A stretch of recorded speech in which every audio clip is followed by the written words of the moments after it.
Bonjour, bienvenue à tous. Je suis Gradier, votre hôte. Je vous accompagnerai tout du long avec mon invité pour découvrir ou redécouvrir l'univers cinématographique Marvel. Alors, installez-vous, faites-vous couler un café. Vous êtes sur Buglecast TV, les amis. Et qui nous accompagne aujourd'hui? Mon très cher TrackXS. Tu peux te présenter, mon ami? Bonsoir à tous. Voilà.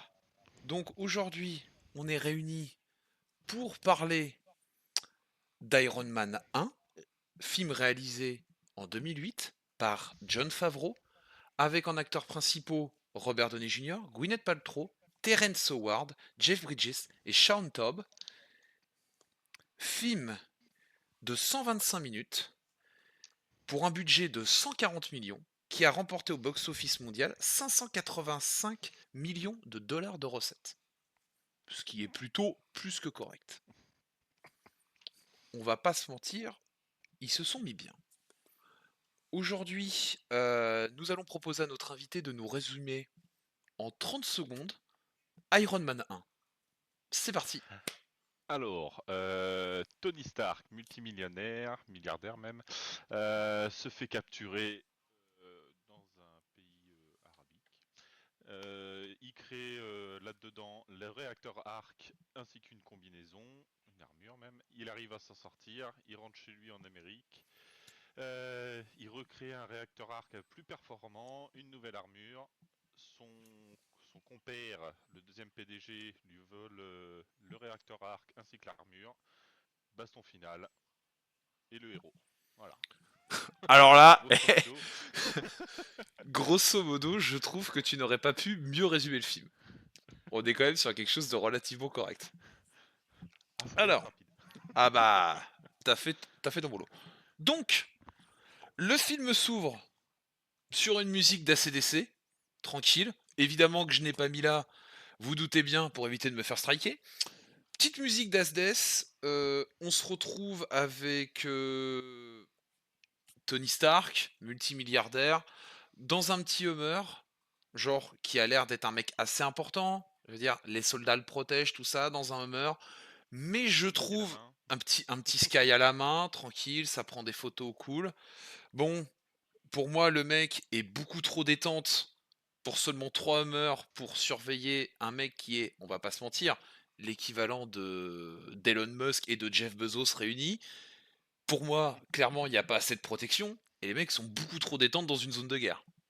Alors ça, moi en tout cas, c'est mon avis, hein. Je trouve ça. Bon, après, sa protection, c'était quand même le Jericho. Bon. Oui, mais bon, tu te doutes bien que quand tu proposes des armes de ce calibre-là, enfin, moi je serais monté avec Roddy, tu vois. Genre, avec le colonel, tu vois. Mais bon. Ensuite, on a le droit à un petit côté misogynie plus, avec la seule femme à bord du Hummer, en mode ah, vous êtes une femme, je l'avais pas remarqué. Voilà, ok, bon, ça c'est fait. Et j'ai noté qu'on avait un petit hashtag boomer, parce que le mec parle de MySpace quand même. Voilà. Donc bon, ça fout un petit coup de vieux. Voilà. Donc, évidemment, attaque du convoi. Tony essaie de s'échapper. Rien ne se passe comme prévu. La bombe lui explose dans la gueule. Shrapnel sur le corps. Et il se retrouve enfermé dans cette grotte. Là, là, là, là. Qu'est-ce qui se passe après? Et ben après, on se retrouve avec Tony qui rencontre un docteur sur place qui est emprisonné en même temps que lui, une armure qui, enfin, on lui demande de refabriquer le Jericho avec des restes et des armes qui ont été achetées, marque de fabrique Tony Stark, parce qu'il faut pas oublier que Tony est un marchand d'armes à la base. C'est vrai, c'est vrai, c'est vrai. Euh, donc il crée la mort, clairement. Il est décrit comme ça au tout début du film. Le plus grand Euh, marchand, je cite, le plus grand marchand de mort du monde. c'est ça. Donc voilà. Donc il se retrouve à devoir créer le Jericho qu'il a présenté un tout petit peu avant à l'armée américaine sur le sol. Comme vous pouvez le voir sur Euh, les petits extraits que j'ai mis sur le trailer là, sur voilà, l'image, vous donc une pouvez le arme voir. qui peut raser des montagnes, clairement. Ça rase tout, ça rase tout. Euh, Et du coup, bah, en gros, les terroristes veulent qu'ils reproduisent cette arme-là. Donc, Exactement. il se retrouve avec une batterie à la main où le docteur sur place, qui est emprisonné avec lui, lui a fait une sorte d'électroaimant à l'intérieur du thorax Mm. qui attire les shrapnels pour éviter que ça aille dans son cœur, vaisseau, poumon et ainsi de suite. Et ce qui se passe, c'est que bah, pour plus de facilité, il va créer ce qu'il a appelé le réacteur arc. Et c'est un réacteur arc miniature comparé à celui-là qu'il a aux États-Unis dans sa société à lui. Exactement. Et par la suite, bah, du coup, il va construire sa fameuse armure pour essayer de s'échapper avec le doc sur place. Mais tout va pas se dérouler comme prévu. Exactement. Il n'y a Et que lui là, qui va pouvoir s'en sortir. on se retrouve 36 heures plus tôt. Où on C'est se ça. retrouve, Mm. ce qu'on a l'impression d'être un peu un genre de casino à Vegas, où Tony se doit de récupérer un prix. Donc là, on nous fait tout le curriculum vitae de Tony. Donc en gros, le mec, à 4 ans, premier circuit imprimé, à 8 ans, il a gagné il est meilleur ingénieur du MIT. 14 ans, le mec, il a construit une fusée. Enfin bref, tu sens que t'es quand même pas sur la majorité des gamins américains. Sans que le mec, bon, lui, s'il avait été en France, il aurait été diagnostiqué HPI. Je te le dis d'avant. Ce mec a un cerveau de l'espace. Et il reçoit quand même le prix Nobel, je crois, de mémoire de la paix. Oui, le prix En Nobel de la sach... paix, en sachant que c'est un vendeur d'armes. c'est ça. C'est quand même stylé. On a une Les présentation. États-Unis. Exactement. Et c'est là qu'on voit qu'on a quand même une présentation, genre, très américaine, très full patriotisme, quand même, hein. Mm. On te le vend comme ça, en tout cas. Donc, première apparition de Obadiah Stane, son mentor, qui était le meilleur ami de son père, qui lui a permis de. Qui a permis ensuite, lorsque Tony a atteint les 21 ans, de reprendre les rênes de l'entreprise et qui l'a un peu inclus. Donc, on est d'accord, hein. Bon, Obadiah Stane, son mentor, première fois que tu le vois, on est d'accord, il pue la trahison. Enfin, je veux dire, ce mec, Oui. tu vois sa gueule, enfin, tu sais que c'est un salaud. Enfin, je veux dire, Bah, déjà, le choix de l'acteur et le évidemment. design qu'ils lui ont donné, enfin, sa Ah, ah façon oui. d'être et tout, tu le sens très clairement que déjà, c'est un petit vicelard. Après, je veux pas être méchant, mais dans Marvel, la quasi-totalité des chauves sont méchants. C'est pas faux. Ah, donc, est-ce qu'il y a corrélation entre être un salaud et être chauve? Je ne sais pas, je laisse ça entre parenthèses. Je n'ai rien contre les chauves. C'est une discrimination. Oui, mais gentille. Ensuite, bon, on est quand même sur Obadiah Stane, hein, l'américain pur jus qui vend des armes. On est littéralement sur le principe même du ricain de base. C'est quand même le mec qui fait, on va pas se mentir, on est quand même sur le genre de mec qui est là pour faire tourner sa boîte. Je veux dire, le mec, c'est littéralement un fou. Là où Tony profite juste de son pognon et de son cerveau, il s'en bat les couilles. Mm. Obadiah est quand même le mec, faut que ça tourne, tu vois, genre faut qu'il y ait des Ah, profits derrière. ouais, c'est clairement l'archétype du PDG de grosse filiale qui est là juste pour le rendement. Exactement. Ensuite, on retrouve Tony dans le casino, parce qu'évidemment, il n'a pas récupéré son prix. Monsieur s'en branle, hein, il est tranquille, au calme, au calme. Bon, le mec, il en fait des caisses, il est toujours full win. De toute façon, Tony Stark, c'est le mec, il est full win au début, hein, on va pas se mentir. Même avec les femmes, toujours full win tout le temps. Tout le temps. Dans ce film, tu ne vois pas un seul moment sans une gonzesse sous les bras. Sauf quand il doit faire son travail de héros et qu'il se reprend en main. Je veux dire, le mec est toujours en mode il faut qu'il y ait une bonasse à mon bras. Tu vois, genre, même, on y reviendra tout à l'heure, mais même Pepper, qui plus tard deviendra sa femme, la magnifique Pepper, mais Pepper qui n'est que son, comment s'appelle, sa femme à tout faire, entre guillemets, la femme qui s'occupe de sa vie, de régler sa vie. Enfin, même elle, il l'a choisie, je veux dire, elle a fait un BEP hôtesse slash mannequinat, tu vois, genre, t'as pas une seule, entre guillemets, meuf normale dans ce film. Après, ça, c'est mon avis, hein. Donc, on arrive, celle qui l'insultait en lui disant vous êtes un marchand de mort, lui, tu lui dis, si tu veux, on peut faire tous les deux. C'est exactement ce qu'ils font. Elle se Après, réveille faut dans finir ce le dossier le soir. voilà, voilà. Il y avait des petits dossiers à finir le soir. Les dossiers ont été finis dans la villa turbo plus, genre j'ai full fric. OK. Voilà, donc là, on découvre pour la première fois Pepper Potts. Sa femme a tout faire, évidemment, Pepper Potts, trop belle, machin, nanana. Elle arrive. L'autre lui dit, «Ah, c'est vous, qui faites tout pour monsieur Stark?» «Oui», même sortir les poubelles. Hashtag ça veut dire toi, t'es la poubelle. Donc clash entre femmes. GG, ça petit crépage de chignon, quoi, Mm. comme on aime. On est clairement après sur un mec, bah, je sais pas ce que t'en penses, mais on est clairement sur un mec qui sait pas quoi faire de son fric. Parce que Bah, après, j'ai envie de te dire, quand t'es à sa place et que t'es milliardaire, dans tous les cas, tu sais pas quoi faire de ton fric. c'est vrai, heu, Euh, très tu bon peux e te permettre tout ce que tu veux, donc c'est vrai qu'un très bon exemple, c'est quand elle lui dit, «Bon, bah, voilà, beh, on a un tableau, c'est vous des pouvez tableaux. acheter un tableau et tout», et elle fait: «Et votre avis?» «Je le trouve trop cher, surestimé». OK, il me le faut. Enfin, le mec ne sait clairement pas quoi faire de son pognon.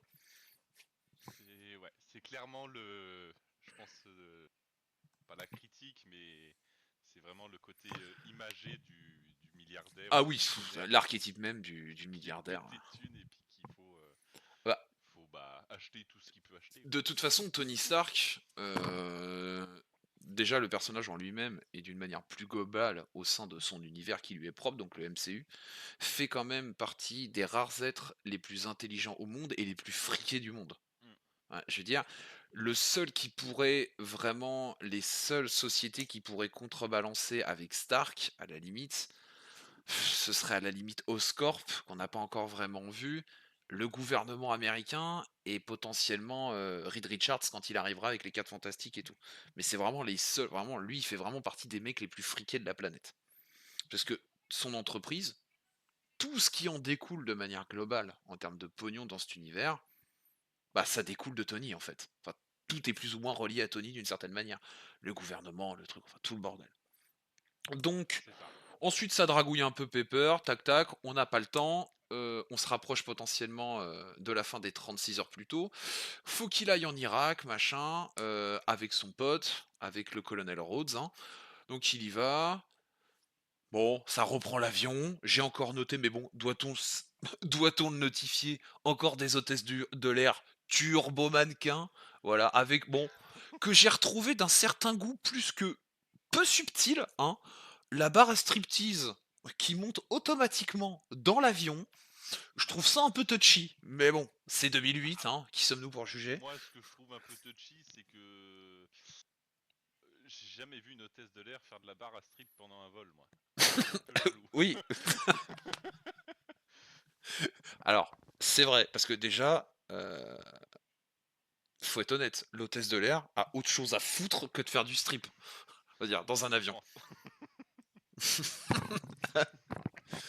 Très bonne remarque de la part du chat. J'aime beaucoup.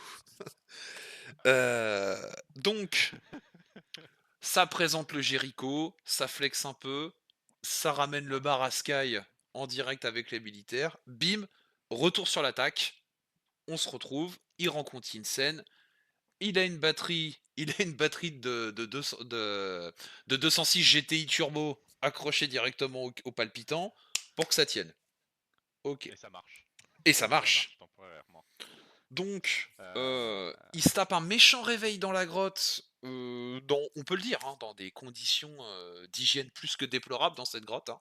Je pense que les Bah normes déjà, je sais sanitaires pas sont pas au comment il top. sort avec avec l'opération qu'il a subie. Je sais pas comment il sort dans cet état-là d'ailleurs, parce que Ouais, que quelqu'un se serait relevé après.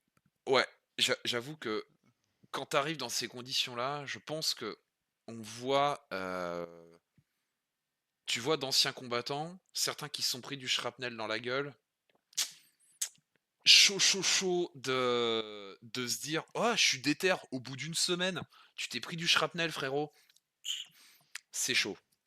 Donc, heu, évidemment, petit tackle comme il se doit auprès des terroristes, qu'on va apprendre qui sera quand même, un détail important, faut le noter, c'est l'ordre des 10 anneaux.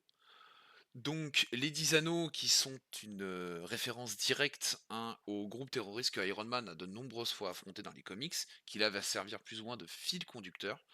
Les 10 anneaux qu'on reverra bien plus tard dans Iron Man 3 et encore bien plus tard dans Shang-Chi, qui sont en fait une organisation mondiale, contrôlée par le Mandarin, qui est un des grands ennemis d'Iron Man, mais là qui pour le coup sert de prétexte, on va dire, pour, créer, pour Le amener mythe. voilà le mythe, on va dire, des 10 anneaux et du Mandarin au sein du MCU.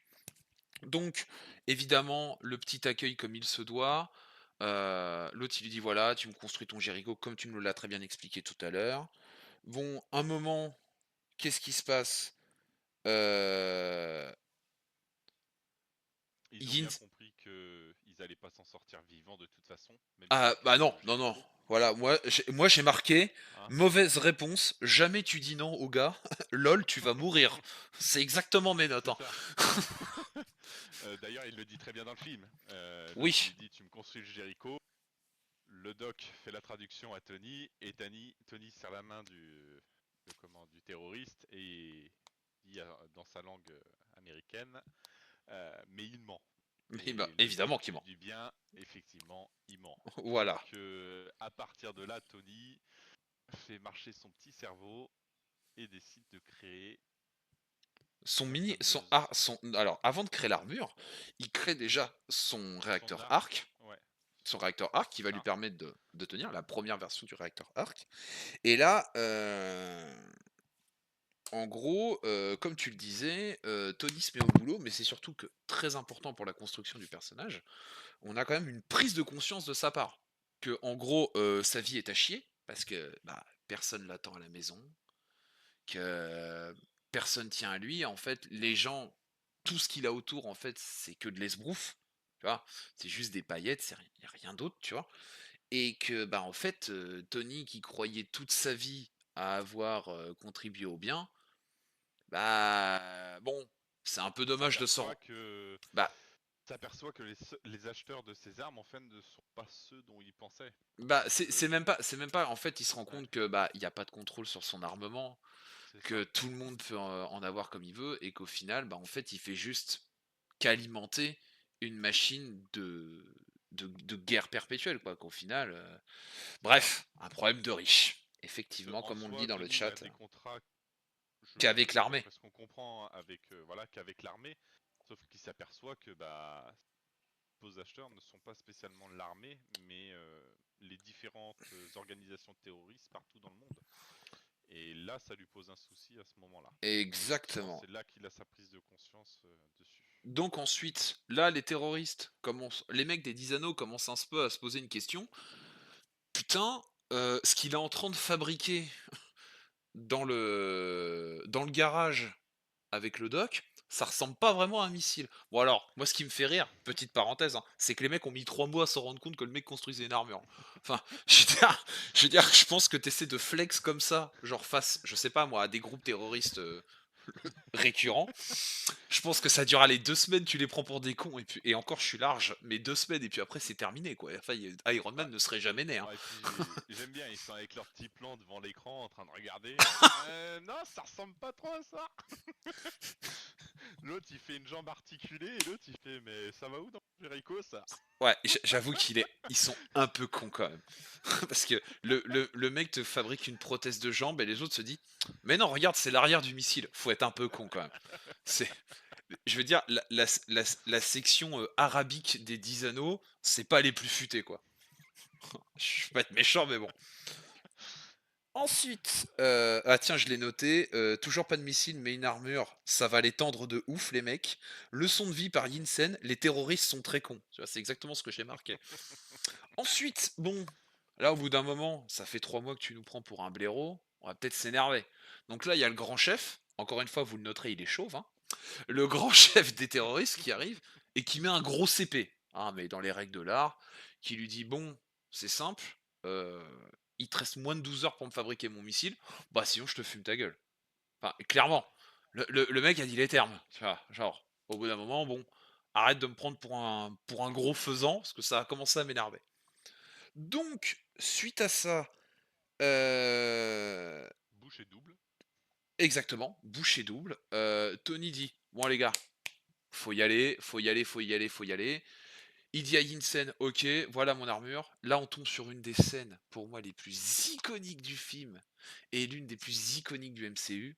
Tony à la forge avec son casque et qui dépose le casque. Pour moi, Hmm. une de mes scènes top 10 du MCU. Vraiment, cette scène, elle est Ah ouais. elle Ah, est c'est f la création. Enfin, c'est, on va dire, c'est la pierre à l'édifice. Dire, c'est bon. tu vois? L'armure est faite. Pour reprendre les termes de Deadpool dans Deadpool et Wolverine, c'est l'arrivée du Jésus Marvel. Enfin, je veux dire, tu vois? Le mec a posé les bases, tu vois? D'un univers et ça, c'est trop cool. Donc, on arrive là, tac, le Mark 1 commence, en gros, on est en mode preparation time. Tout le monde commence à faire ses valoches.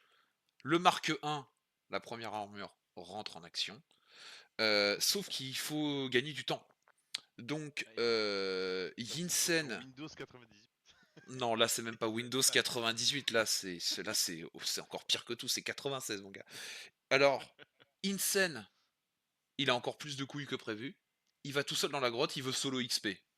Ok, vas-y mon ref. Sauf que bon, il a une arme de guerre. Encore une fois, je souligne le fait que les terroristes sont très cons, mais ils sont 3 fois salués avec des armes de guerre. Le mec est gaulé comme une crevette. Il court tout seul derrière eux en tirant en l'air. Les mecs reculent. Les mecs ont peur. Alors qu'ils étaient 3. Bon, ça n'empêchera pas Bon, Yinsen de après, se faire fumer par tout quand le il monde. tire, quand il court, il tire à tout va. Donc, Oui, bon, ok, à la limite. Je veux bien. Je veux bien, à la limite, admettre ça. Mais c'est vrai que son courage, parce que c'est quand même censé être un docteur, Ah oui, c'est du courage, c'est du qui courage. dit docteur dit censé sauver des vies, même s'il tue personne, mais ça n'empêche que bon, il fonce dans le tas quand même. Ah oui, bah il fonce dans le tas. Euh, Pour lui, voilà, il a plus rien à perdre, il a perdu sa famille, il a tout perdu. Bon, c'est normal. Donc, Yinsen meurt, et d'un certain côté, j'ai noté que la mort de Yinsen était une sorte de renaissance pour Tony. Dans le sens où, en fait, je pense que la mort de Yinsen a été l'un de ces événements déclencheurs dans la vie d'Iron Man qui a fait que Tony se dit: putain, mais en fait, ma vie doit se résumer, bah, pas un peu à détruire le terrorisme, mais à changer, tu vois. Donc là, Tony s'énerve. Bon, il rase la montagne, tout seul. Voilà. Il nous fait une éjection de l'espace. Il est enfin récupéré par le colonel Rhodes. c'est ça. Qui, grâce à l'explosion de la montagne, a réussi à Le détecter repérer. Voilà. le Tony est récupéré. Pepper, elle arrive. Elle est full love de son patron. Lui, comme d'habitude, il flex. Mais avant, on n'oublie pas la scène importante. Il va chercher son petit Burger King. cheeseburger. Au calme. Le Burger King Ouais. qu'on aime tous. Ah oui, Voilà. c'est le plus important. Tout à fait. Petite conférence de presse avec encore une fois notre chauve préféré qui est un faux cul de l'espace. On va pas se mentir, parce que c'est un énorme faux cul qui lui dit: on est tous contents de retrouver Tony, il nous a manqué quand même. Hein. Pff, c'est mitigé quand même, vu ta gueule. Hein. Ouais, on est tous contents. Il va falloir que je réussisse à me mettre la boîte dans la poche avant qu'il reprenne son pouvoir. C'est un peu ça, c'est un peu ça. Mais bon, évidemment, comme le dira Tony plus tard, il n'est pas son entreprise. Donc, première apparition de Phil Coulson qui va nous donner un fil rouge jusqu'aux Avengers en nous annonçant l'arrivée du Shield, pour nous préparer aux prémices du Shield. Donc j'ai trouvé ça intéressant. Moi, Donc, surtout qu'au début, c'est pas simple de. non, le Même si bureau. on connaît le personnage de Coulson, mais Bah alors, c'est pas simple de faire la liaison avec le oui, premier mais nom alors, de. justement, c'était pas du tout simple à l'époque quand le film est sorti, Hmm. parce que Phil Coulson n'a jamais existé dans les comics en tant qu'agent du Shield. Ah, C'est un personnage qui a été créé entièrement pour le MCU. Et c'est seulement quand il dit bureau, stratégique, intelligence, machin, machin, je serais incapable de vous le redire, que les gens comprennent que c'est un agent du Shield. Et encore plus évident à la fin du film quand il fait on va s'appeler Shield. Ok. c'est Et ça. si t'as pas compris, à la fin il y a Nick Fury dans la scène post-jeune. Ok. Genre, si t'as vraiment pas compris. Tu vois. C'était pour les 2 retards au fond de la classe qui avaient pas pigé. Donc ensuite, on a, voilà, on a Tony qui donne un grand coup dans la fourmilière, qui dit, bah, en gros, le mec passe de Elon Musk à Greta Thunberg en instant. Il fait: «Ouais, avant on vendait des armes, et ben maintenant on va faire des panneaux solaires». Non, non mais wesh, alors déjà le mec prend la décision comme ça. Le mec n'est même pas, enfin, il est majoritaire dans son entreprise, mais les actionnaires et tout, le mec, pour moi, à ce moment-là, je me dis: «OK frérot, très bien, tu as une prise de conscience, tout ça, tu te dis: "Ouais, faut que les choses changent et tout". OK, pourquoi pas. Par contre, on est d'accord que Stark Industries, c'est mondial. On est d'accord, c'est un truc mondial qui passe des contrats avec le gouvernement, de l'armement et tout. Le mec vient littéralement de mettre 85 de ses employés au chômage technique. Mais juste parce que le mec a une prise de conscience. C'est un peu chaud J'ai envie de patate, donner frérot. j'ai envie de donner un exemple qui est un peu limite, mais bon, Vas-y. surtout avec la politique actuelle, mais on peut donner comme exemple Elon Musk qui fabrique des Tesla tout le temps et qui du jour au lendemain a dit bah moi les gars j'ai envie de partir sur la lune, c'est mon rêve, allez hop je fais des... C'est clairement le même principe. Bah, de toute façon, oui, Elon Musk et Tony Stark, c'est un peu un Elon Musk romancé. D'ailleurs, Elon Musk, il fera un Tout à fait, caméo dans Iron Man 2. Je tiens à le préciser. oui. Mm. Mais Mais oui, voilà, ouais, je vois le c'est concept. clairement le côté réel de dans ce côté-là, c'est vraiment ça le meilleur exemple qu'on peut avoir. C'est du jour au lendemain, il va à l'opposé de ce qu'il faisait. Je suis tout à fait d'accord. Par contre, je trouve ça bon. Je trouve ça un peu abusé. Le mec et tout. Évidemment que après le conseil d'administration lui dit bon, ok, on va peut-être lui faire une ordonnance de restriction. On va peut-être commencer à lui dire qu'il a eu un stress post-traumatique et qu'il peut plus vraiment diriger son. C'est- en vrai, même si t'es Tony Stark, enfin, je veux dire, tu t'y attends. Je veux dire, tu t'y attends que tu vas être mis sur la touche. Parce que Ouais, je tu as fait pense, ça. Tu vois. mais t'as quand Mais, même le trop. Enfin, mine de rien, même s'il a pas, enfin, il a quand même un trauma dû à son enfermement. ah bah Il oui. a fait prendre conscience et tout, donc je pense que même lui, tu vois, actuellement, vu qu'il est majoritaire et que c'est quand même la société de son père à la base, il en a. Je pense que l'avis des autres qui Oui, dirigent la boîte, ils il s'en en a un fout. peu rien à carrer, hein. Oui, t'es Tony Stark, tu t'en branles. Mais ce que je veux dire, c'est que, bon, c'est ce qui va servir après d'élément. De se servir du concept du réacteur arc pour faire de l'énergie propre après, derrière. Enfin, tac, tac, tac, on est là. Donc ensuite, alors un truc que j'ai notifié quand on est le lendemain de la conférence de presse, on a notre très cher Obadiah Stein, donc le méchant chauve. Je vais l'appeler méchant chauve maintenant. Il y a méchant chauve qui arrive, qui dit ouais, nanana, le réacteur arc ça fonctionne pas, on fait juste ça pour la galerie. Le mec flex, il sait que Tony a un réacteur arc sur le torse, mais il flex quand même et tout. Et là il dit un terme assez intéressant. Il dit on fait, qu'est-ce que tu veux qu'on fasse? Qu'on fabrique des biberons? Ne l'oublie pas, on est des ironmongers. Alors les ironmongers, c'est un terme utilisé dans les années 60-70 aux États-Unis, si je dis pas de conneries, qui était pour notifier les marchands d'armes. C'était leur, je sais plus le terme exact de ironmonger, mais voilà. Mais c'est surtout, ça fait clin d'œil bah, au nom du méchant que deviendra Obadiah Stane plus tard dans le film Par la et dans suite. les comics. C'est le Ironmonger. Ce sera le nom de son armure. Donc ça, j'ai trouvé ça assez marrant. Euh... Et bah, juste avant ce petit point-là, quand même, il y a eu Tony qui a retravaillé sur son réacteur arc. Parce que mine de rien, bon, il l'avait fait quand même dans Hot, Ah, bah Sky. c'est juste après ça, tu vois. C'est Ah, juste c'est après. juste après? C'est juste Ah, après. d'accord. Donc moi j'ai mis, J'étais perdu. moi j'ai dit, j'ai mis, on change de cœur comme on remplace une pile de triple A. C'est vrai. Donc, mais qu'il arrive, il demande à son assistante quand même, à Pepper, qui est bien gentille de faire ses lubies, lui dit, ouais, vous inquiétez pas, alors c'est comme un docteur Maboul, faut tirer, tiens, bon bah voilà, là je vais avoir un arrêt cardiaque, nanana. Il la met en stress de ouf. Et là, bon, Tony qui se rend compte qu'il a personne à part Pepper, donc on part sur une dragouille de niveau 2. Ça Hmm. commence un peu, ouais, nana, ouais, Bon, vous une bonne savez, j'ai que. dragouille quand même, Ouais, ouais, ouais, faut être honnête, elle drague aussi. Elle drague aussi. Faut être honnête. Donc, tac, donc, réacteur arc. Alors là, j'ai mis, c'est le plus long foreshadowing du MCU. Dans le sens où enfin, c'est à la fois un foreshadowing et à la fois une préparation paiement. Dans le sens, c'est une préparation paiement parce que elle est hyper réservée et modeste, Pepper. Alors, comme on nous le signale dans le chat, oui, mais elle n'est pas vraiment insensible, au charme de Tony.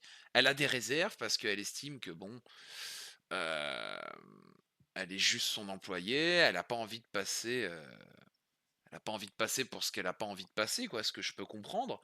Elle a envie aussi de voilà, d'avoir une vie Ouais, normale et pas d'être dans le centre d'attraction de son patron. c'est ça, c'est elle est attirée par Tony dans l'un, ça se voit, mais d'un autre côté, elle a la peur en fait du visuel qu'elle peut avoir auprès des autres employés de la société Bah, c'est d'un ça point et de vue puis extérieur. je trouve qu'elle a peu confiance en elle. Au début, ouais, je suis assez d'accord. Heureusement, le personnage sera bien étoffé dans les films d'après. Ça, c'est quand même plutôt cool. Donc,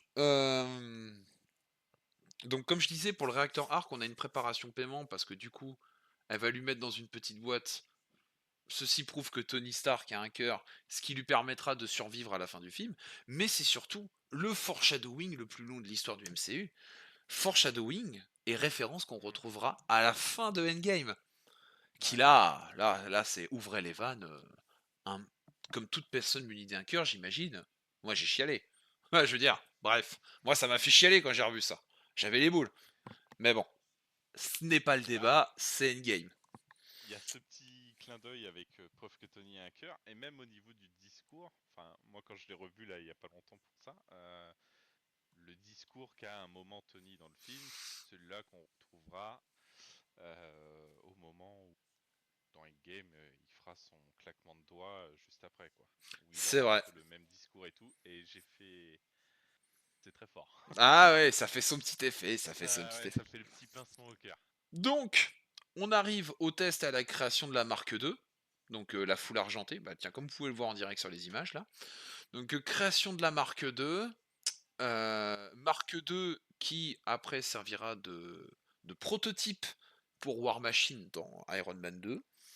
Donc il commence à expliquer à Roddy, ouais tu travailles sur un truc machin, évidemment ce n'est pas militaire. Alors j'ai mis évidemment entre guillemets, parce que le mec dit qu'il ne travaille pas sur un prototype militaire, alors que le mec, comme pendant tout le film on lui dit, bah t'as juste créé en fait l'arme ultime. Je veux dire, Mm. le mec a littéralement créé une tenue de combat militarisée pour lutter, enfin pour faire de l'antimilitarisme. C'est quand même très fort. Ouais. C'est que le mec, je te dis, imagine, ouais, je dis non au nucléaire, qu'est-ce que tu fais? Bah du coup, j'ai créé une bombe nucléaire. Bah, Tu je vois? pense que quand il a C'est créé la marque 1 dans le film, moi, dans la façon dont je l'ai vu, c'était plus. Il voulait finaliser ce qu'il avait créé dans la cave. Tu vois, peaufiner, vraiment optimiser le truc au bout, ouais, je mais pense sans aussi. spécialement en faire ouais, effectivement une arme qui sera destinée à la guerre ou Ouais, bah, militaire ou autre. comme on dit C'est dans le juste chat, oui, pour se défendre avant tout, mais oui. Ouais, et je pense que c'était surtout pour sa satisfaction à lui parce qu'il aime bien finaliser les trucs propres et tout. Donc je pense qu'à la base il l'avait fait comme ça. Et, même si Ah, effectivement c'est une arme de mort, hein. ah bah oui, surtout après, quand tu vas voir le nombre qu'il va refaire, le mec, on va dire que sa petite lubie va commencer à avoir un certain degré de upgrade, hein. Bon, suite à ça, tac tac, on en était où dans le film? Ta création. Voilà, tac. Alors, évidemment, on vient en rajouter, mais le Mentor, qui est encore plus suspect, plus, qui commence à faire des bails un peu chelous, hein, on va pas se mentir, hein. Clairement, ouais. Là, ce que j'ai pu noter, et ça c'est à titre personnel, on a des effets visuels et mécaniques lors du test de l'armure que je trouve incroyablement stylés. Des effets, genre les effets les tests, les effets de turbine, les effets de vol, comment l'armure se ferme, comment elle déploie les volets.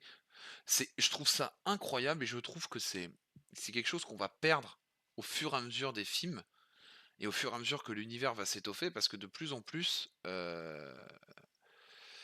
Tony, n'aura plus d'armure purement mécanique.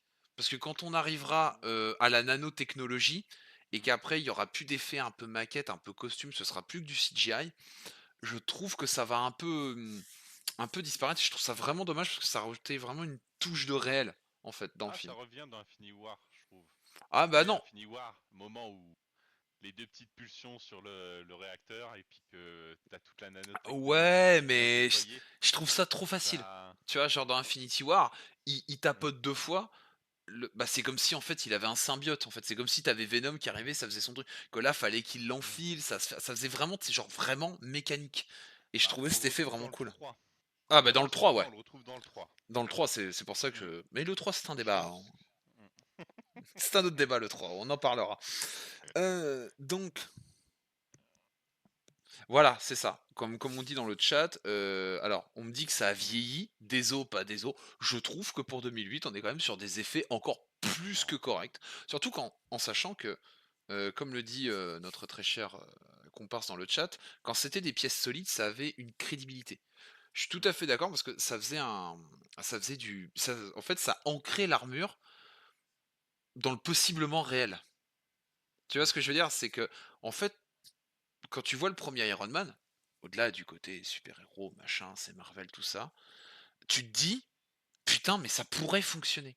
C'est d'ailleurs pour ça que quand tu vas sur YouTube et que tu vois par exemple il y a un youtubeur russe que j'aime beaucoup, il a mis 7 ans, ça fait 7 ans qu'il bosse sur le projet pour Ouais. refaire une armure d'Iron Man fonctionnelle Mm. et bah, ça marche! C'est ça qui est ouf. Il peut pas voler non plus, mais je veux dire, il y a des trucs, ça marche. Pourquoi? Parce que c'est presque possible ce qu'il te montre et quand on voit que les pièces solides, les pièces mécaniques donnent une crédibilité au truc, faut savoir, heu, on peut quand même souligner le boulot incroyable de Stan Winston. Alors Stan Winston, pour ceux qui ne savent pas qui c'est une légende, mais incommensurable de la création, de la prothèse mécanique, de la maquette et tout dans le domaine du cinéma. Parce que Stan Winston, Heu, au-delà d'avoir fait l'armure d'Iron Man 1, ce mec a quand même conçu le T-Rex de Jurassic Park 1, il a fait la reine alien de Alien 2, il a créé le Predator de Predator 1 et c'est lui qui a créé l'endosquelette du T-800 dans Terminator 1 avec James Cameron. Ce mec est un génie, en fait. Et Un donc, petit CV, quoi. ouais, ça va, il a pas un CV dégueulasse quand même le mec.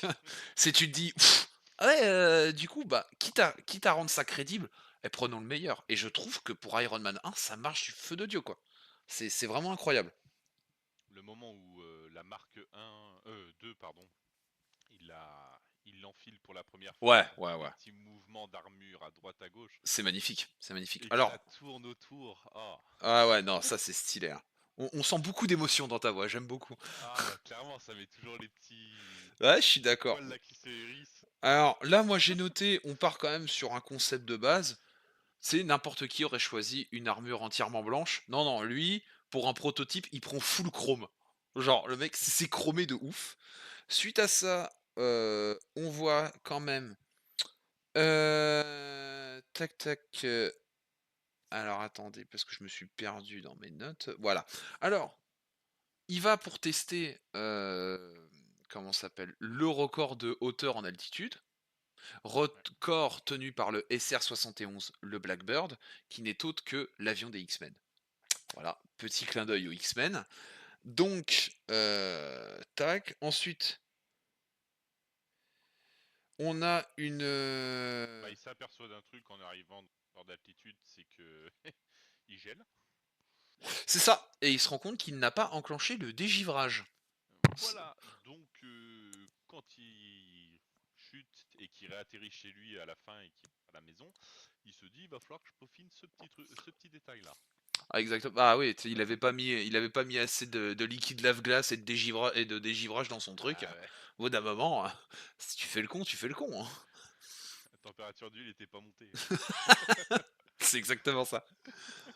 Donc, deuxième préparation paiement pour, pour la fin du film et Endgame. Donc, comme je disais, hein, ceci prouve que Tony Stark a un cœur, on va pas revenir là-dessus. Donc ensuite, il commence à voir pour, sa marque 2, commence à mettre un peu, tu sais, se rendre un peu glossy quoi, mettre un peu Mm. de couleur dessus, donc il demande full or. Alors, le concept full or, est un clin d'œil à sa première armure dans les comics de 1969 et c'est surtout aussi très intéressant, c'est une armure qu'il a eue pendant un temps, qu'il avait appelée l'armure Midas, qui est une armure, entièrement en or dans, qu'on reverra d'ailleurs un peu dans Iron Man 3, on la verra la Midas et pourquoi Midas? Parce que Midas c'était le roi d'or dans la Mésopotamie donc voilà, il s'était fait une armure Midas tout en or et on lui dit: «Ouais, il fait, tout l'or, c'est un peu ostentatoire et tout». Comme lui dit Jarvis: «C'est vrai que vous êtes toujours reconnu pour votre simplicité et votre discrétion». Voilà. Enfin le Ah, mec ce il bon dit: vieux Jarvis. «Voilà, tu me mets un peu de rouge carrosserie frérot, on fait ça bien, voilà, histoire d'avoir les couleurs haussées», tu vois? Comme on dit dans le jargon. Oui et comme on me dit dans le chat, c'est un peu le fusil de Tchekhov, le dégivrage, tout à fait, parce que c'est un élément très important qui reviendra à la fin du film. C'est pour ça que je l'ai lancé. Exactement. Donc, du coup, Ouais. tac, tac, Bah, il tac, tac. apprend qu'il n'était pas invité à une petite soirée de commande. De charité. C'est quoi En son nom? fait, le mec, Charité, merci. c'est une soirée, c'est un gala de charité Tony Stark, et Tony Stark n'est pas invité. Donc, en même temps, quand t'es Tony Stark, est-ce que t'as vraiment besoin d'être invité? Non, tu t'invites. Voilà, en Audi, tranquille. C'est ta boîte. Voilà, c'est ta C'est boîte, toi tu qui as fais. créé le. C'est toi qui et puis Hein. et puis si t'as envie, bon, tu le rachètes l'immeuble. Tu t'en branles. Enfin, je veux dire, Osef. Donc, Tony, alors règlement de compte avec, Mentor Chauve FDP, parce que Mentor Chauve FDP lui dit: «Et tu sais quand on essaie de t'écarter du conseil d'administration?» «Oui». C'était moi». «Ah ouais?» «Ouais, ouais». «Et tu vois les armes qui continuent d'être vendues?» «Ouais, c'était moi aussi, ouais». «Ah ouais?» C'est ça. et là il lui met: «Tu vas faire quoi, petit bâtard?» «OK, bon, d'accord, si tu veux». On notera quand même aussi, un petit clin d'œil de le 1er caméo au sein du MCU de notre très cher Stan Lee, qui là, dans ce caméo, interprète Hugh Hefner, le patron de Playboy. Faut le savoir. Avec deux pin-up autour Avec de 2 lui. pin-up évidemment, hein, parce que quand tu arrives à un gala de charité de Tony Stark, tu vas pas te ramener avec la rombière du coin. Voilà, évidemment, il faut que tu sois avec des meufs Et turbo-gaulées.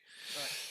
Donc en Bref, arrivant au gala, il va voir Pepper, qui a enfilé son cadeau d'anniversaire offert par Tony. Magnifique robe bleue, il danse avec elle, petit moment de dragouze. c'est Ensuite, vrai. suite à ça, il la plante sur le balcon en Ah lui bah là disant va aller chercher un verre. là, c'est même pas il la plante, c'est qu'en fait, c'est pas vraiment de sa faute s'il la plante, c'est qu'en Non, fait, ouais. Il il dit je va vais te pour lui chercher ramener. un verre. Sauf que là, il tombe sur son plan Tinder qui avait foiré la veille. La journaliste. Ouais, la journaliste qui lui dit ouais, alors du coup, maintenant, vous faites dans le social, vous faites dans l'intégration, vous faites dans le plan épargne retraite, les panneaux solaires, tout ça. Alors, peut-on m'expliquer pourquoi dans ce petit village appelé Goulmira, je tiens à le rappeler, ça je l'ai pas dit, mais Goulmira était le village dans lequel vivait Yinsen, le docteur qui est mort au début du film et qui lui a fait prendre conscience de ses conneries, il lui a dit: «Ouais, alors pourquoi vous pouvez-vous m'expliquer pourquoi à Goulmira, ça pète de partout, tout le monde se fout sur la gueule?» Ah bah Et qu'il y a un spoiler! joli missile Jericho Voilà, qui le flambant neuf, hein! remplace. Ah bah là Ouais. là Pas pas une rayure, hein. ah bah non, celui-là il a pas été fabriqué dans une grotte afghane, hein, celui-là c'est du pur produit américain mon Non. pote, hein. Donc le truc il arrive, il fait: «OK». Donc là Tony il dit: «Je ne suis pas mon entreprise». Et va voir, là l'autre il lui dit: «Ouais en fait j'étais un gros FDP». «Ah OK, d'accord». Donc, on avance dans le film. Tony évidemment, bon, ça commence un peu à le tendre, tu vois? Ça commence légèrement à le tendre donc qu'est-ce que fait le mec?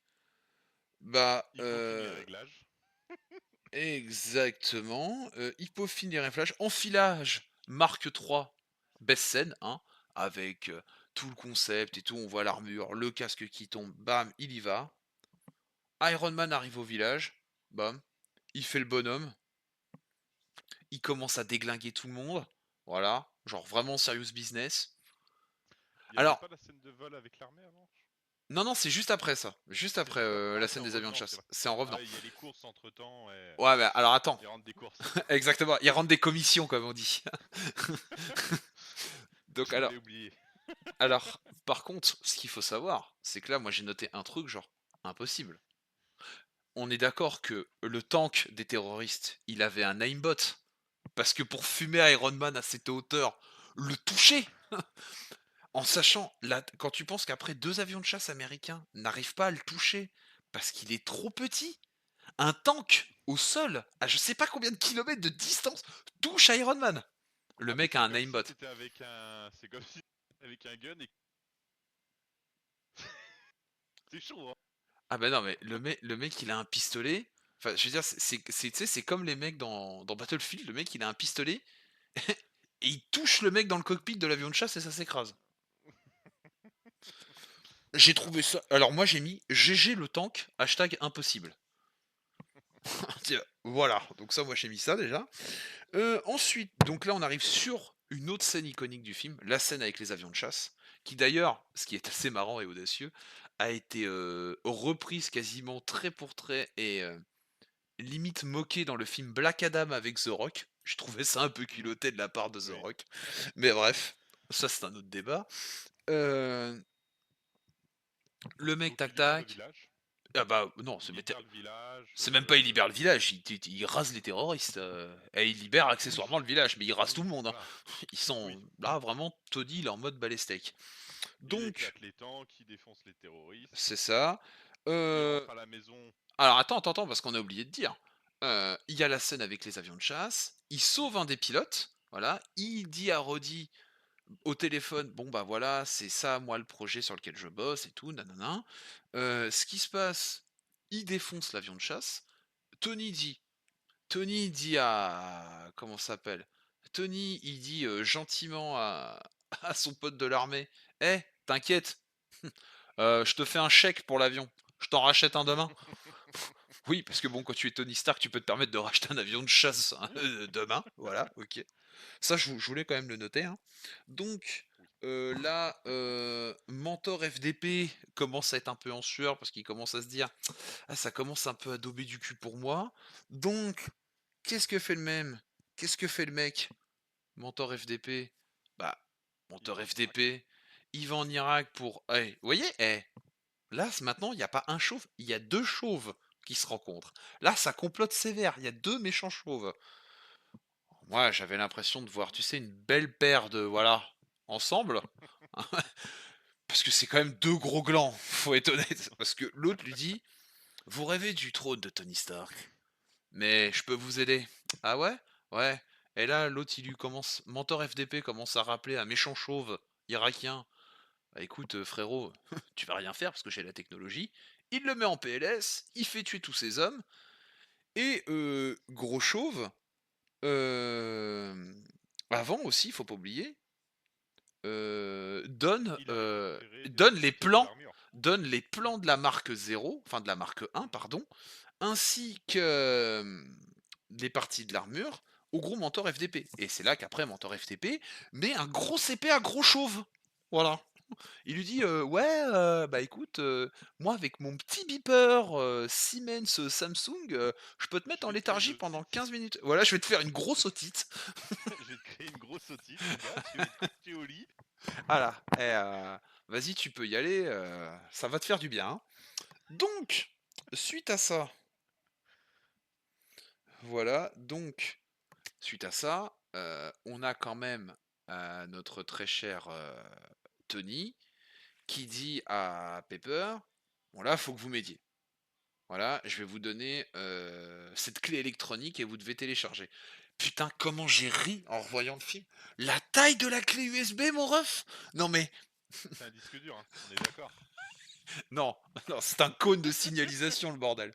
Si j'ai fait mais oui, enfin maintenant une clé USB, tu sais, genre c'est limite discret. Limite, t'as même plus besoin de clé USB maintenant, tu vois.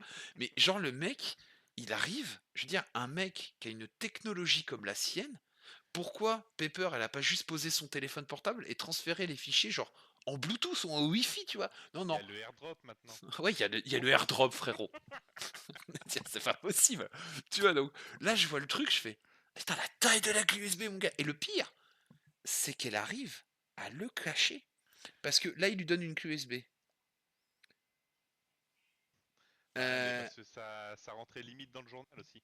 ti voilà, alors Pepper, grosse désillusion complète vis-à-vis de Tony.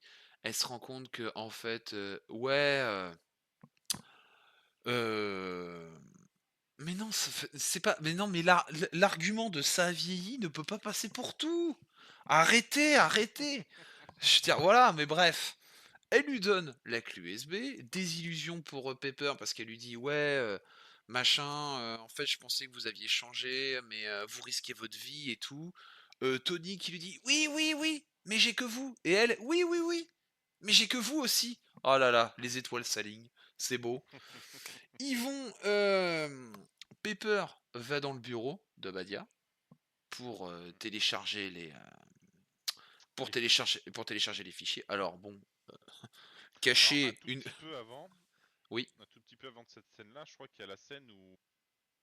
Ah bah. Ah non, c'est après, pardon, c'est juste après, excuse-moi. Non, Je dis des alors, bêtises. en gros, Ouais, c'est laquelle juste scène? après. La scène où il décide d'aller voir ses ingénieurs pour. C'est juste après, c'est juste après. Ouais, c'est juste après parce qu'il arrive en panique, justement. C'est ça. Alors, là, elle commence à cacher la clé USB sous un journal. Bon alors, Obadiah, encore une fois, hein, je vous ai dit, hein, c'est un méchant, il est chauve, il est très con. Le mec ne voit pas Mais la clé pas si USB con que cachée ça. sous le journal. Pas si con que ça parce que je pense qu'il l'a senti quand même. Le fait qu'il Ouah, déboule dans le bureau, tu oui, vois il la suspecte déjà un peu, mais il se dit bon. c'est vrai qu'il alors, partons du principe qu'il est suspect. OK, d'accord. Hmm. Bon, alors, excusez-moi, mais alors, Pepper, qui je rappelle n'est qu'une assistante, hein, a complètement bypass le firewall et tous les serveurs de de Stark Industries. Elle récupère tous les dossiers top secrets et en plus mais c'est quoi ça le secteur 16? Oh mon Dieu! Il construit une armure, le Ironmonger! Voilà, donc là, mise en place du Ironmonger. Suite à ça, du coup, Elle heu, termine de copier les fichiers voilà, tout donc en le m feintant Obadia. voilà, donc ensuite ce que j'ai noté, si quand même, pourquoi n'est-elle pas venue en dehors des heures de travail? C'est la question qu'on me Parce pose que sur le ça chat. urgeait. Parce que c'est Je pense oui, qu'il y avait urgence. alors oui, parce que déjà il y avait urgence, effectivement, et c'est surtout je pense que, ça aurait créé des problèmes vis-à-vis de son planning et pour poser ses prochains CP. Moi je bon, c'est un avis, hein. Après je sais pas comment fonctionne le système RH chez Stark Industries, mais je pense que Ouais, je ça crois aurait fait qu'elle chier était tout. en RTT dans la soirée après. Ah ça se trouve, ouais, ça se trouve après elle était en RTT, elle pouvait pas faire de la récup sur son planning. Alors, ensuite, moi heu, j'ai noté un truc, encore une fois, qui prouve que c'est un méchant, il est chauve, il est très con. Qui garde en dossier ouvert sur son bureau la vidéo qui t'incrimine comme quoi tu as fait capturer par des terroristes ton employeur? Ouais, mais en fait, il faut Non, savoir que non, Obadia, avant non, d'arriver au poste où il est, et qu'il perde ses cheveux, il était blond. Il était blond, pas très intelligent, et voilà. ça peut peut-être expliquer ça. Alors, déjà j'ai fait: «OK, bon, pourquoi pas, mais t'es sacrément con». Ensuite, tac, donc Phil Coulson qui revient, qui dit à Pepper, «Oui, bah, on avait rendez-vous», donc Pepper qui se dit: «Bah, tiens, ça va me servir, tac tac, lui va me protéger», tout ça.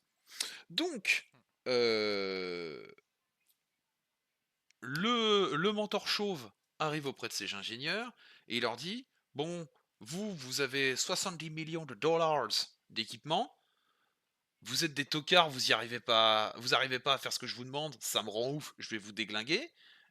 Tony, lui, a réussi avec une boîte de chez Brico Dépôt, dans une grotte afghane. Pourquoi tu te fous de ma gueule? Pourquoi t'es nul? Je te paye à quoi, connard? C'était un peu Et ça toi, quand tu même. peux me dire que tu n'y arrives pas. Bah, c'est clairement ça. L'autre, il lui dit, ouais, mais c'est impossible à faire. C'est impossible, il l'a fait dans une grotte afghane, donc Avec une boîte d'accessoires de merde, c'est ce qu'il dit ouais. exactement dans le film. Alors, comme on me dit, et alors, je tiens à préciser, hein, comme c'est précisé déjà dans le film, je tiens à dire que l'ingénieur en chef est chauve. Ah non mais, je vais pas être méchant, hein, et comme me dirait, Ouais, notre très Etchebest comme nous business. voilà exactement, comme on nous dit dans le chat: «Etchebest business». Il est vrai. Donc, Mentor un peu énervé arrive chez Tony, lui balance tout et lui vole sa batterie. Donc alors, cette scène est quand même relativement stylée, parce que de la manière dont s'approche, Obadiah vis-à-vis de Tony, le discours qu'il lui tient et tout, vous remarquerez que dans Infinity War, quand Thanos empale Tony, il a exactement les mêmes mouvements et la même gestuelle que Obadiah. Juste un J'ai petit pas clin fait d'œil. gaffe. Ah si, et c'est assez ouf. Je trouvais ça assez ouf. Voilà, donc c'est ce que j'ai Donc mis, hein. C'est ce que j'ai mis. La scène du canapé, reflet de la scène avec Thanos, Infinity War 10 ans plus tard. Donc, il la te fait un petit moment préparation. d'otite. Oui, il nous fait une petite Petit otite, moment hein. Bon, otite. ça arrive, hein. En fait, les chauves ont un pouvoir, c'est de créer des otites spontanées. Mm. Ça, faut le savoir. Il lui retire son accu. Il lui retire son accu sur sa vapote. Voilà, il lui fait. Allez hop, Hop, ça part. les piles Bah, Duracell, c'est pour moi. Et puis il se barre. je suis sûr que quand Tony, tu sais, genre. En plus, c'est marrant que tu dis ça, que tu compares ça à la vapote, parce que Tony dans Iron Man 2, quand il change ses trucs, il fait ça a un petit goût de cuivre un peu Oui, mentholé. Je dis, ça se trouve, le mec il a plusieurs goûts. Tu sais, il a goyave, il a fruit de la passion. Le mec, tu sais pas. Gouchicha. Alors, goût chicha, exactement. Donc, suite à ça, la préparation, paiement du cœur, enfin en action est mise en avant. Ça, c'est pas mal. Tac tac. Ensuite, il y a Roddy qui vient de l'aider, qui lui dit ouais ouais, qui voit l'armure chromée, qui lui dit Eh, pas aujourd'hui, mon pote. Alors, spoiler, hein, cet acteur, l'acteur qui jouait Roddy, ne se deviendra jamais War Machine, parce que l'acteur qui jouait Roddy dans Iron Man 1 disait qu'il ne croyait absolument pas au projet du MCU et des films de super-héros. Le mec doit s'en mordre les doigts, parce que quand tu penses que Don Cheadle est devenu War Machine dans Mm. Iron Man 2 et que le mec continue de ramasser full moula 15 ans après, je pense que le mec a le seum. Je pense, ouais.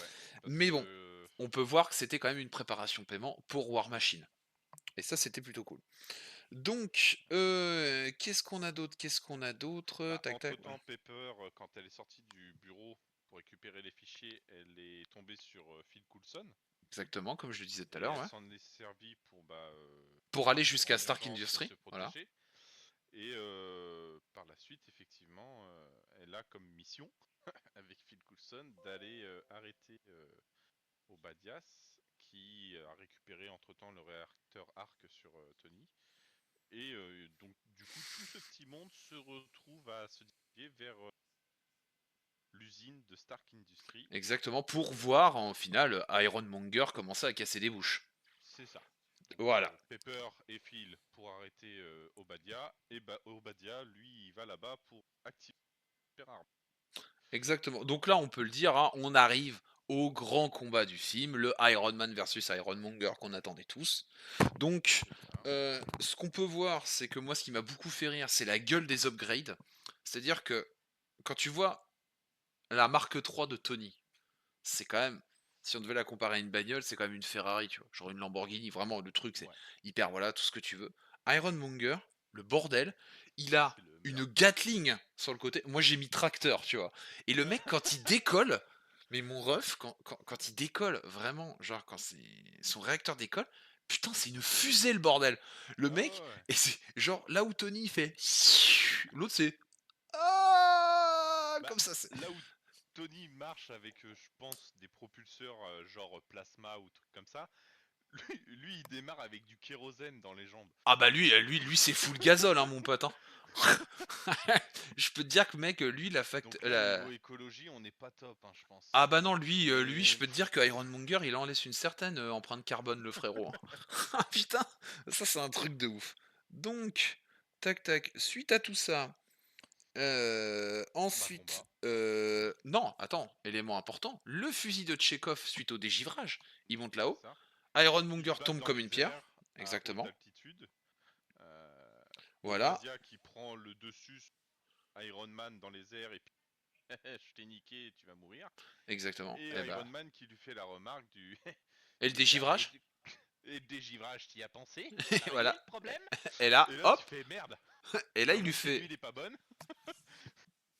et là il lui fait petit coco sur la tête, touc, Ouais. il tombe comme une pierre. Ensuite, suite à ça, Pepper se donne encore corps et âme pour Tony, à essayer de prendre sur elle. Ensuite, moi ce qui m'a fait rire, c'est que l'ironie de la situation, c'est que Mentor Chauve FDP a raison, parce qu'il lui dit: «Tu voulais protéger le monde, mais tu créé l'arme la plus mortelle du monde». Donc ça, j'ai trouvé ça assez marrant.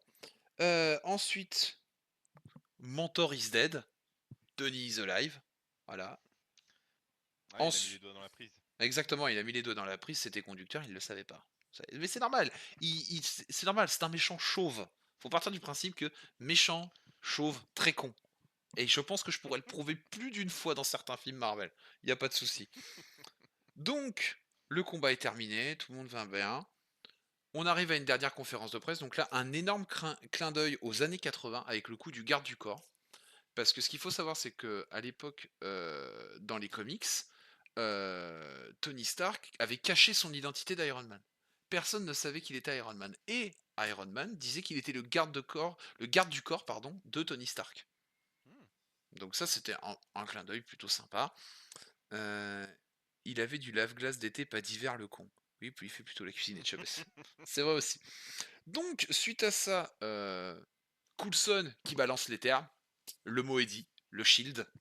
Voilà. Donc, on sait que le shield, on nous pose le shield et les 10 anneaux comme une entité existante au sein de cet univers.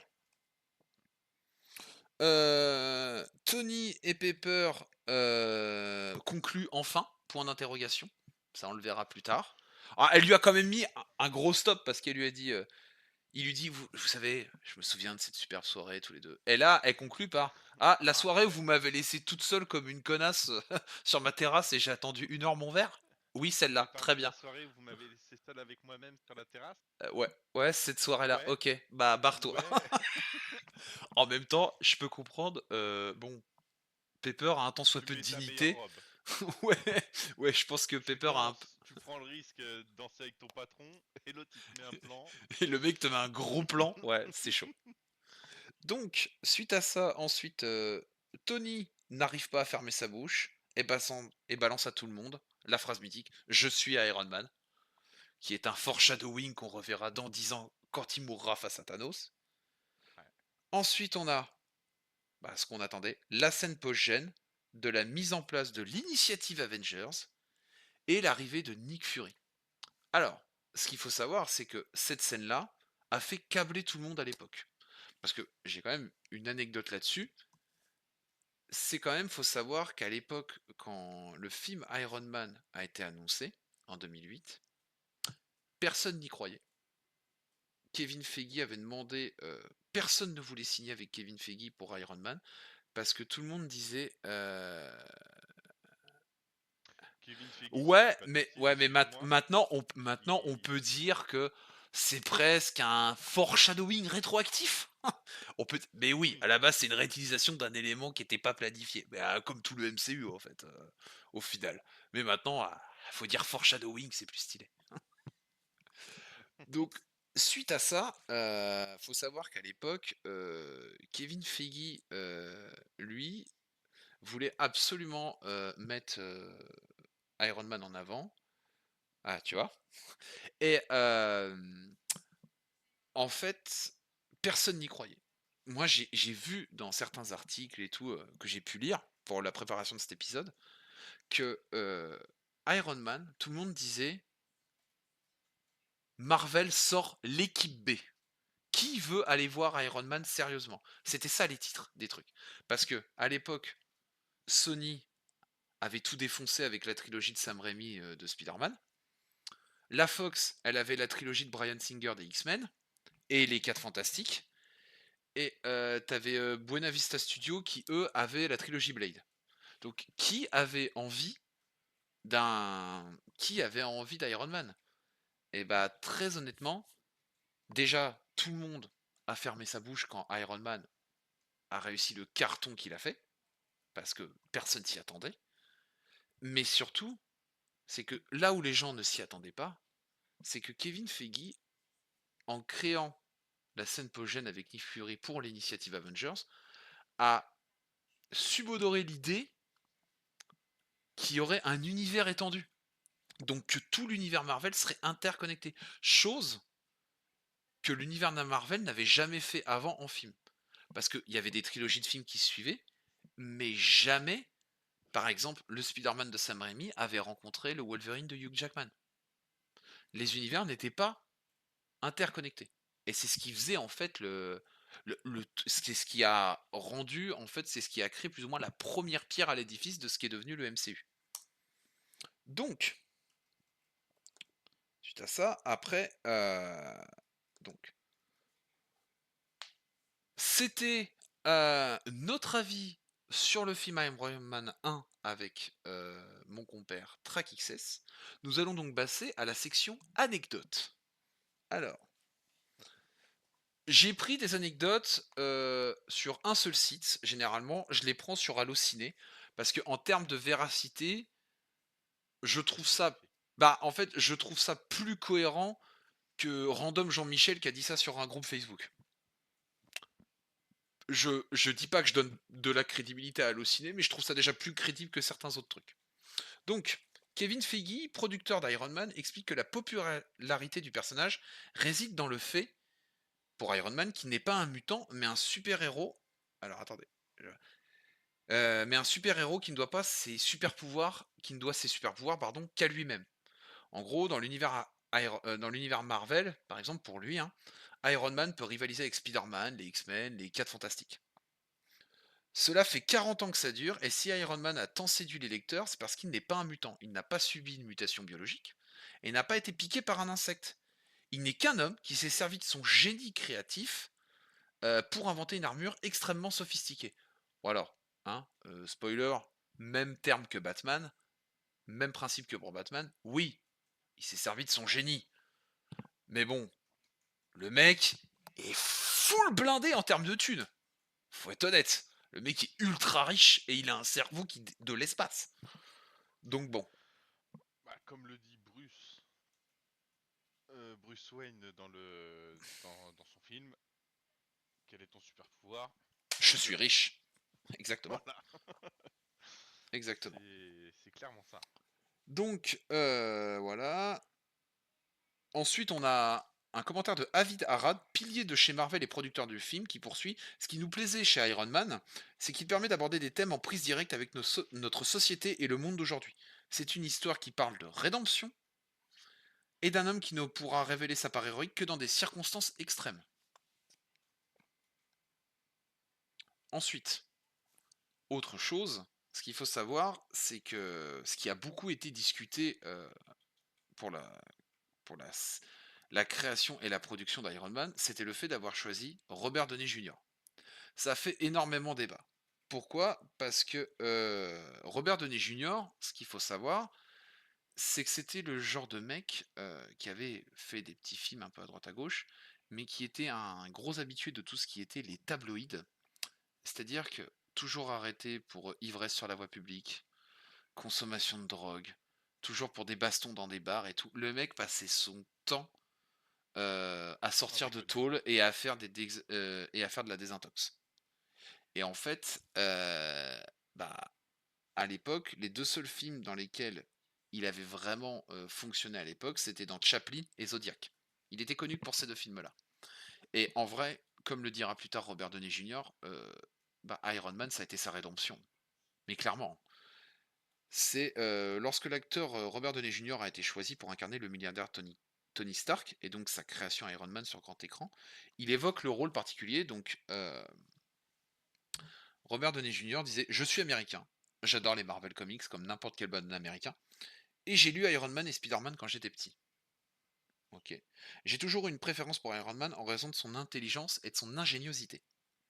Les super-héros sont sensationnels, mais les super-héros qui fabriquent des armes, puis qui conçoivent une armure qui leur permet d'avoir des super-pouvoirs, c'est le summum pour moi. C'est un homme qui se pose beaucoup de questions, et à juste titre. Il ne prend conscience du rôle qu'il peut jouer que lorsqu'il se met à vivre en accord avec un certain code éthique. C'est un formidable thème pour un film.» C'est voilà. Ça, c'est exactement ce qu'a dit, Tony Stark, pardon.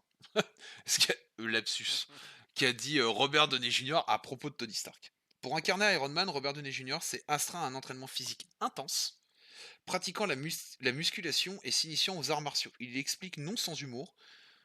Alors, l'anecdote date d'il y a à peu près 10 ans, je pense. Il y a environ un an, je me suis décidé à étoffer un peu ma musculature, ce qui n'est pas évident quand on approche de la quarantaine. Je me suis dit que tant qu'à jouer dans un film comme Iron Man, autant le faire maintenant avant que ça ne devienne ridicule de me retrouver en collant et d'exhiber mes chers flasques. J'ai donc commencé par faire de la musculation, voilà, car je ne suis plus un gamin, et il fallait que je me muscle pour soulever les poids que je m'apprêtais à soulever. C'était vraiment une question de survie pour moi, et cette phase difficile de préparation s'est avérée payante pendant le tournage. Donc le mec s'est quand même bien préparé à son rôle. Ah, après, j'ai envie de te dire, je pense que c'est une généralité pour tous les films du MCU. euh, les préparations physiques qu'ont les acteurs dessus, j'en passe comme Ouais, Steve Rogers ou autre. ouais, mais alors c'est encore autre chose pour moi. Ouais, mais Pe- c'est quand même des préparations qu'ils doivent tout savoir pour Bah moi, une des incarner le préparations. personnage en soi. Bah moi, une des préparations physiques que j'ai trouvé, une des transformations physiques les plus impressionnantes que j'ai trouvées dans le MCU, c'était Chris Pratt pour son rôle de Star-Lord, qui avant était dans la série The Office, qui était un peu rondouillard et tout, et lorsqu'on l'a choisi pour Les Gardiens de la Galaxie 1, enfin c'est devenu Hmm. une montagne de muscles quoi. Mais bon, après, on se doute pas qu'il faut une préparation physique pour un personnage comme Iron Man. Parce que Iron Man, mine de rien, c'est juste Oui. un mec en armure. Donc tu te dis, pourquoi avoir besoin d'une prépa? Je veux dire, c'est pas au même titre qu'un mec qui joue Captain America ou Thor. Tu vois ce que je veux dire? Hmm. Donc c'est pour ça, Oui. moi j'ai trouvé ça quand même impressionnant, le mec, les efforts physiques qu'il a pu faire derrière. Donc, ensuite, Jon Favreau, donc le réalisateur d'Iron Man, hein, à qui on devra The Mandalorian plus tard et tout, ne cache pas que réaliser l'adaptation d'un comic book, c'était comme un rêve qui devenait réalité pour lui. Lui qui est un fan de cet univers. Alors ce qu'il faut savoir aussi, c'est que Jon Favreau, à ce moment-là, lors de la création du film, bah, il avait juste eu un rôle dans un film Marvel, c'était Daredevil avec Ben Affleck, où il jouait Foggy Nelson. Et en fait, son rêve, c'était de réaliser, et il a demandé à Kevin Feige, il lui dit, et c'est juste de me faire confiance, et je te jure que ça marchera. Bah, ça a été payant frérot, hein, parce que vraiment, le mec, quand tu vois ce qu'il en a fait, bon. Et du coup, c'est après pour ça que Jon Favreau réalisera tous les Iron Man. Alors, Jon Favreau disait: «Je lis des BD Marvel depuis que je suis gamin. C'était un vrai défi de m'atteler à Iron Man car c'est le personnage le plus important de l'univers Marvel qui n'ait jamais donné lieu à une adaptation pour le grand écran. Je suis issu du cinéma indépendant et je pense que ce que j'ai réussi en général à faire mieux, c'est de raconter les histoires avec simplicité, de manière à ce que l'on s'identifie au personnage, en soulignant l'humour de certaines situations et la dimension humaine des personnages. Ce que j'aime beaucoup dans l'univers Marvel, c'est que les héros sont très humains et donc imparfaits. Marvel est né à une époque où les super-héros étaient représentés comme des dieux vivants, et ils incarnaient le plus souvent un modèle d'intégrité. Mais Marvel a bousculé les traditions en imposant des super-héros qui ont des défauts et une part d'humanité dans laquelle tout à chacun peut se projeter, ce qui rend ces personnages passionnants à exploiter. Donc ça, je trouve que ça a plutôt été bien retransmis à l'écran vis-à-vis d'Iron Man. Et sur beaucoup d'autres héros qu'on verra plus tard, hein. Mais je veux dire, je trouve que Iron Man, de ce côté-là, le côté rédemption, le voit qu'il a fait de la merde et tout, est plutôt... Ah, il est bien, ouais, c'est bien mis en scène. C'est bien mis en scène. Et ça, je trouve que Hmm. ça, c'est plutôt très très cool. Ensuite, donc comme je le disais, hein, c'est le très renommé Stan Winston, oscarisé pour Jurassic Park, Terminator 2 et Alien 2, qui s'est occupé des effets spéciaux d'Iron Man. Parallèlement, les prestigieux studios ILM de George Lucas ont fait partager leur expérience pour ce long métrage. Donc en gros, les effets mécaniques, visuels et maquettes ont été faits par une légende du cinéma, et le studio qui s'est occupé des effets spéciaux, c'est les mecs qui bossent sur Star Wars. À l'époque où Star Wars c'était du God tier, hein, c'était Goldé++, hein, donc bon. Faut savoir que quand les mecs des effets spéciaux de chez George Lucas se sont occupés d'Iron Man 1, ça faisait que 4 ans que, je tiens à rappeler que ça faisait que 4 ans que la revanche des Sith était sortie. Euh, Ensuite, ce qu'on peut voir, c'est que l'impact culturel du comic books Iron Man est tel que le super-héros a inspiré de nombre d'artistes internationaux. Donc ça, c'est un peu les anecdotes un peu méta, mais c'est en gros, par exemple, Paul McCartney, le légendaire membre des Beatles, a-t-il composé la chanson Magneto en Titanium Man en référence à l'un des ennemis de l'homme de fer. De même, le groupe de rock britannique Razorlight fait référence au personnage de Tony Stark dans sa chanson Hang By. Hang By, Hang By, voilà, pardon, alors que la formation de heavy metal Black Sabbath a littéralement intitulé l'un de ses titres Iron Man, titre qui illustre d'ailleurs la bande-annonce du film, hein, pour ceux qui s'en souviennent. Et enfin, le rappeur Ghostface Killah, membre du collectif Wu-Tang Clan et fan absolu du personnage, a fait encore plus fort en intitulant son premier album solo Iron Man et en ne cessant de faire référence au héros tout du long de sa carrière. Peut-être est-ce en guise de récompense de la part de la production du film, toujours est-il que l'artiste a été choisi pour jouer un petit rôle au générique d'Iron Man. Et ça, faut le savoir. Tac, donc, hop, tac, tac, tac, tac,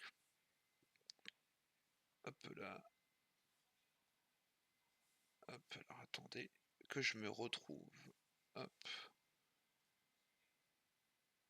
que je me retrouve dans mes notes, hop là, tac. Au niveau des clins d'œil, je crois qu'on a tout dit. Alors, juste trois Easter eggs dont on n'a pas parlé pendant le débrief du film.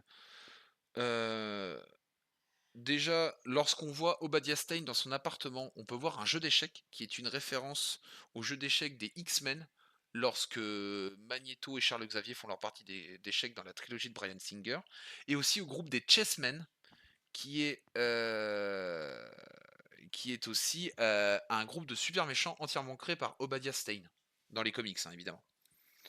Grand Dieu, on les a pas vus en film, les Chessmen, parce que en fait, c'est des méchants habillés en pièces de jeu d'échecs. Particulièrement terrifiant. Euh, Ensuite, alors, on peut voir lors du combat entre Iron Man et Ironmonger un panneau publicitaire avec écrit Fing Fang Foom et on voit un dragon.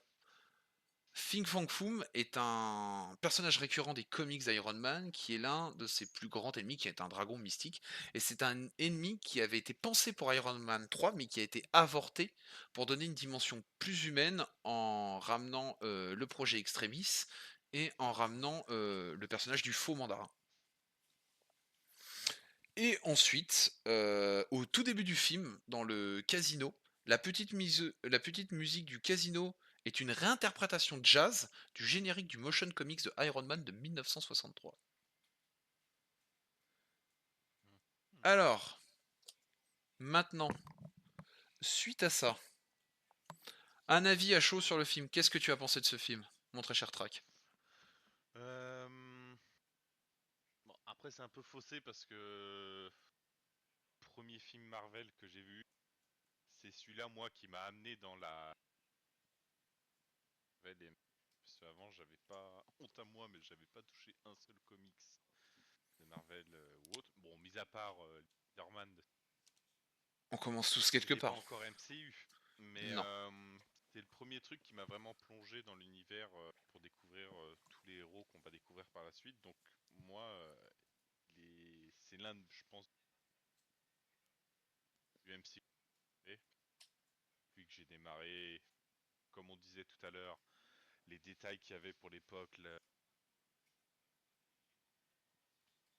c'était complètement dingue. Ah bah, Et ça. puis le personnage en lui-même est juste Ah, super bien Tony, écrit et incroyable. dans le premier, ouais. Donc, voilà, donc moi, c'est Ah, mon film.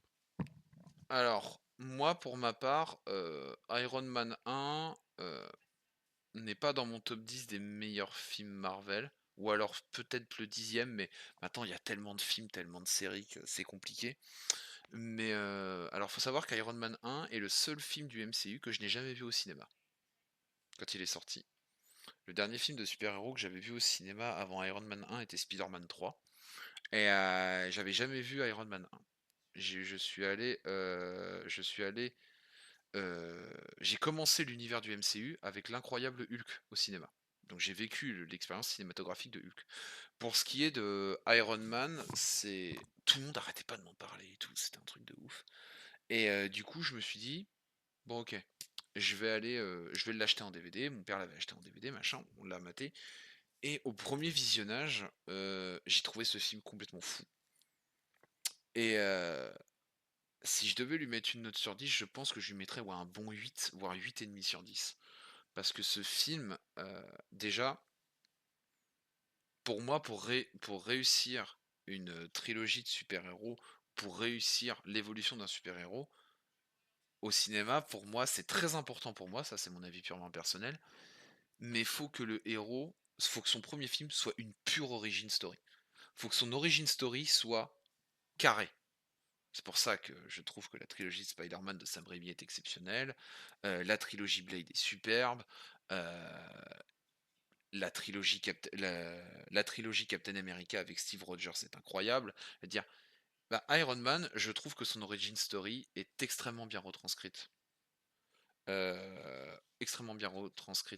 l'écran et ce qui est aussi très fort vis-à-vis de ce film, c'est que visuellement, en termes d'écriture, en termes de rythme et visuellement, ce film est canon. En fait, ce film, même si c'est 2008, il a un peu vieilli. Ça, je l'accorde, hein, il a un peu.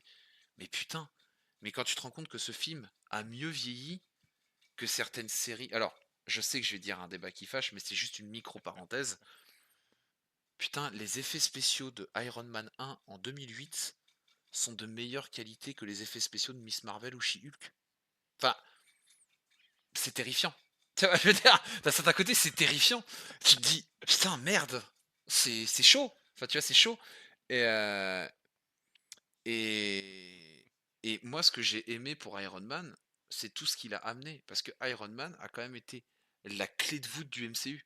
C'est ce qui a permis, en fait, d'étendre les histoires autour. C'est ce qui, comme le dit Vision dans Civil War, depuis que Tony a avoué qu'il était Iron Man, bah, en fait, C'est à partir de c'est à là que partir de tout là a que tout commencé. a démarré. Et je veux dire, Iron Man, pour moi, est l'un, voire sans doute, restera l'un des personnages les plus importants de tout le MCU. Mais à vie. Au-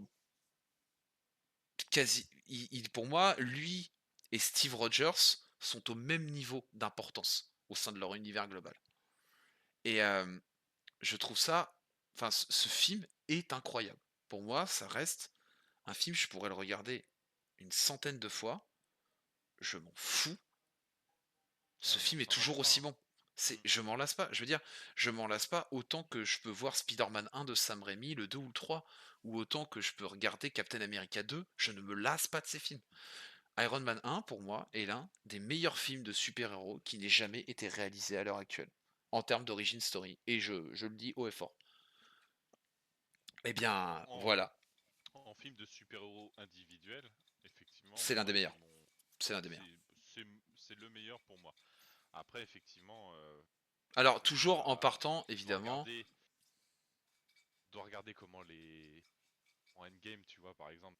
Oui, mais Endgame, c'est pas Effectivement, pareil. Parce que mais voilà. Endgame, c'est la conclusion d'un truc. Et moi, je peux pas le considérer. C'est pas une origin story.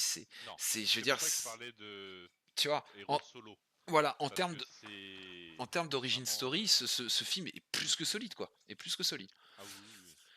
Eh Mais les bien, Avengers, c'est vrai que je les mets pas dans le lot. C'est en- non, c'est encore Il y autre a des chose. C'est à réunions et part. tout, donc voilà. C'est à part.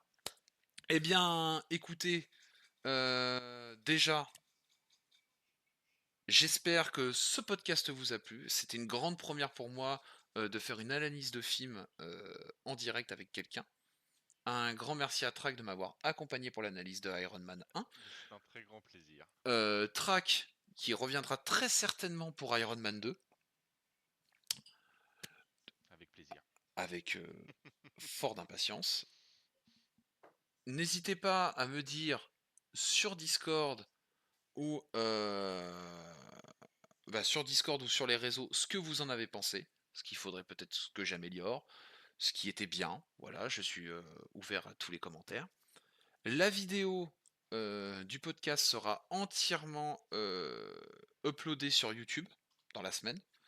Je vous enverrai, sur Discord le lien de la chaîne YouTube de de Buglecast TV et si la qualité, audio est plus que satisfaisante, vous pourrez retrouver aussi Buglecast TV sur Spotify. Sur ce, je vous remercie à tous d'avoir été aussi nombreux et d'avoir participé et écouté le premier épisode de Buglecast TV. C'était sur Iron Man 1. Je vous dis à très bientôt pour l'épisode 2 qui sera consacré à l'incroyable Hulk avec un nouvel invité. Sur ce, je vous souhaite à tous une très bonne soirée et n'oubliez pas les amis, je suis Iron Man. Salut!